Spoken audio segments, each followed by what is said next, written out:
안녕하세요. 세상을 이롭게 하는 일에 관심 많은 승무원쌤 김용숙입니다.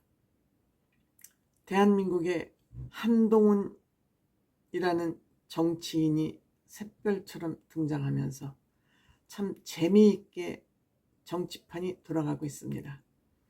윤석열 대통령이 될 때 우리는 윤석열 대통령에 대해서 많은 기대를 가지고 있었습니다. 잘할 것이다. 대한민국을 하늘이 구했다 하는 이런 기대감을 많이 가지고 있었습니다만 윤석열 대통령은 왠지 모르게 대한민국 국민들을 불안하게 하고 있습니다. 그 불안감이 지지도 30% 중반이라는 그런 성적표를 받아들이게 됐습니다. 그런데 최근 윤석열 대통령과 한동훈 위원장이 정면 충돌하는 그런 현상이 일어났습니다. 즉 내가 업어키웠다고 생각하는 한동훈 위원장이 윤석열 대통령에게 정면 도전하는 것 같은 그런 분위기가 형성이 된 것이죠. 그러면 왜 이러한 장면이 펼쳐질 수밖에 없었느냐? 이거는 두 사람의 성향 차이로 설명할 수밖에 없다, 이런 생각이 듭니다. 윤석열 대통령은 정 때문에 울고 한동훈 위원장은 깔끔 때문에 운 것 같다. 그렇다면 누가 더 큰 상처를 받았을까? 이것은 정치평론가들이 정치공학적으로만 평가를 하는 이런 내면의 저 나름대로의 들여다보는 그러한 견해를 가지고 여러분들께 말씀드리는 겁니다. 이것 또한 저의 철저한 개인적인 생각이라는 것을 전제하에 들어주셨으면 감사하겠습니다. 윤석열 대통령 정이 많은 것은 확실한 것 같습니다. 우선 사람 좋아하지 않습니까? 사람을 좋아하기 때문에 어울리는 걸 좋아합니다. 이 어울림 속에는 늘 술이 동반되고 음식이 동반되고 대화가 동반됩니다. 많은 사람들과 얘기를 나누고 뭉치고 또 한 팀이 되고 팀워크를 이루고 이런 것을 굉장히 좋아하는, 정이 많은, 한마디로 감성이 많은 그러한 성정을 가진 분이 윤석열 대통령이라면 한동훈 위원장은 정반대의, 즉 이성적 사나이입니다. 윤석열 대통령은 감성적 사나이라고 한다면 한동훈 위원장은 이성적 사나이입니다. 술도 안 먹죠. 물론 공적인 술을 안 먹지만 사적인 술까지 안 먹지는 않으리라고 생각됩니다. 그러다 보니 술을 안 먹으니 음식도 같이 할 시간이 없고 사람 만나는 걸 절제하다 보니까 많은 사람이 주변에 없는 것도 사실일 것으로 생각됩니다. 물론 얼마 전 이정재 씨를 만나서 밥 먹은 것이 화제가 됐겠지만 그것은 사적인 만남이었습니다. 본인이 공직에 있는 만큼 공직에 있을 때는 술도 안 먹고 지금까지 어떠한 스캔들도 나오지 않고 있습니다. 물론 윤석열 대통령도 많은 사람들과 술자리 밥 먹고 음식 먹고 많이 했지만 비리에 연루된 사실은 없습니다. 왜? 그냥 사람이 좋아서 밥 먹고 술 먹는 걸로 끝나고 거기에 조건이 따라다니지 않았기 때문이죠. 이런 관점에서 두 정치인은 훌륭한 사람입니다. 또한 윤석열 대통령이 이렇게 까칠한 한동훈 위원장을 딱 집어서 이 사람을 신뢰할 수 있었다는 것도 윤석열 대통령의 품을 보여주는 그러한 사실이긴 합니다. 아, 나랑 생각을 달리하지만 너는 옳아, 맞아 라고 생각해서 품을 수 있는 거 쉬운 일 아닙니다. 네가 내 아랫사람인데 내 말을 이렇게 안 들어? 내칠 수 있죠. 그렇지만 한동훈 장관을 품은 것은 또 역시 윤석열 대통령이기도 합니다. 쉽게 말하면 윤석열 대통령은 대화를 좋아하는 사람이라면, 그냥 신변 잡기 대화를 즐기는 사람이라면 한동훈 장관은 토론을 즐기는 사람입니다. 즉 일정한 주제를 가지고 얘기하는 것을 즐긴다면 윤석열 대통령은 그냥 무질서한 대화를 즐기는 사람이죠. 사람 냄새가 나는 거죠. 한동훈 장관 사람 냄새가 안 난다는 게 아니라 질서를 굉장히 중요하게 생각하는 사람입니다. 즉 원칙을 중요하게 생각하는 겁니다. 윤석열 대통령은 이 원칙이 무너졌기 때문에 지금 국민들로부터 지지를 못 받고 있다고 생각됩니다. 그렇듯 윤석열 대통령은 내가 눈에 넣어도 아프지 않을 만큼 후배인데, 정을 쏟았는데,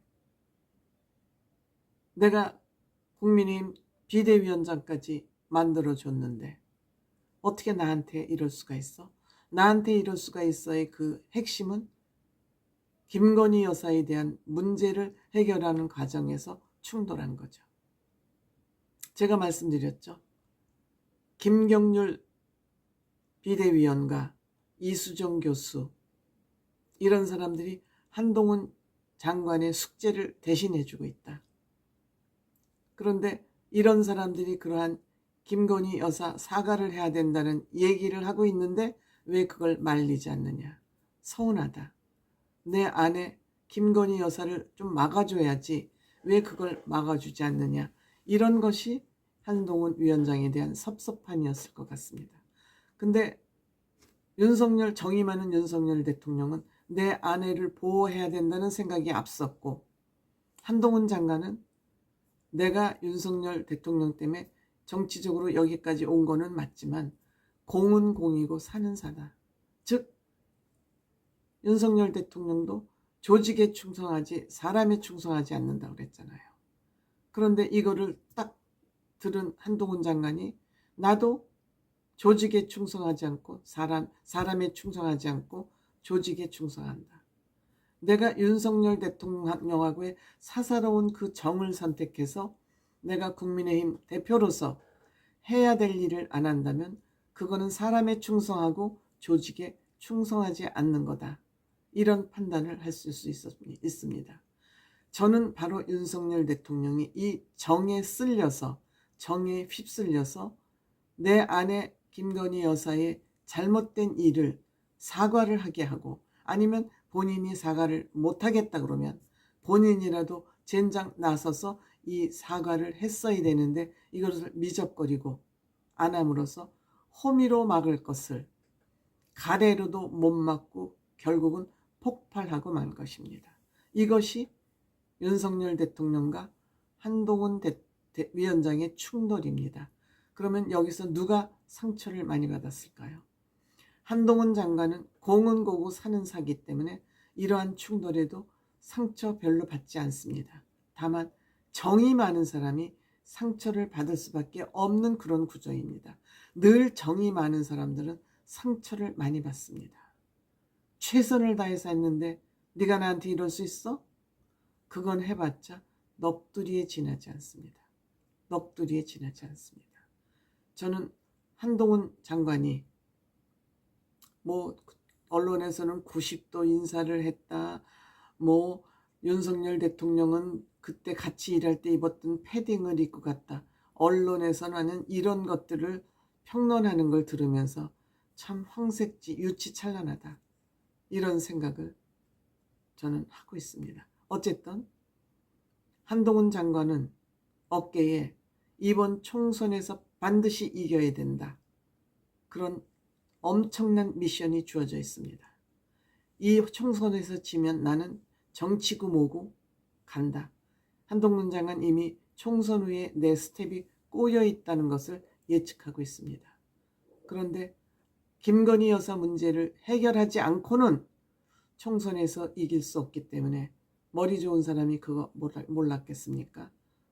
그리고 공천 반드시 공정하게 하지 않으면 공천 잡음이 나올 경우, 즉 대통령실에서 사퇴한 사람들 50명이 이 공천에 대거 공천을 받는다면 한동훈 장관은 앞으로 설 자리가 없습니다. 한동훈 장관은 사람도 많이 안 만났기 때문에 자기가 신세를 진 사람도 없고 꽂아야 될 사람도 없습니다. 다만 원칙에 의해서 공천을 해서 이번 4월 총선에서 반드시 국민의힘이 이기지 않으면 한동훈 장관의 정치 영역은 없다. 절박하죠. 그런데 한동훈 장관은 부인 김건희 여사를 지키느라고 한동훈 장관을 힘들게 하는 바람에 이런 충돌이 일어났고, 또 윤석열 대통령한테 잘 보여서 공천을 받고자 하는 이러한 얌퉁머리 없는 정치인들로 인해서 이번 사건이 점화됐다. 오히려 안에 숨어있던 이런 문제들이 이렇게 터지면서 한번 정리는 된 것 같습니다. 그런 측면에서는 잘 되었고, 앞으로 한동훈 장관도 본인의 원칙을 꺾지 않아야 한동훈이라는 그러한 컨셉, 캐릭터를 유지할 수 있을 것으로 생각합니다.